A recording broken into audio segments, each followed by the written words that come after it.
Hey guys, today I'm going to show you how to make a vector layer inside of Clip Studio Paint. It's real simple. You're just going to go ahead and click this button right here on your layers panel. It says new vector layer.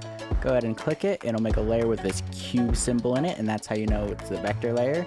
And why it's useful is you can go ahead and do a lot of cool things. Mainly, you could resize your art to any size without losing quality. And I'll show you what I mean real quick. Okay, so the circle on the left is a vector circle, and the circle on the right is a regular layer, raster layer. And what happens when you blow it up, they're gonna be all pixelated on a raster layer versus if it won't look as pixelated with a vector. And I'll show you what I mean.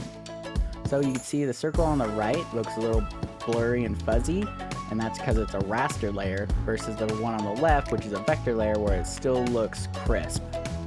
Another thing that's really useful with the vector layers, when you got your vector layer selected, you could go ahead and click this button right here. It says correct line, and you go ahead and do all sorts of things like narrow, thicken, scale up. So like if you were to thicken, you could brush over your vector line, and it's just gonna keep thickening everywhere you brush.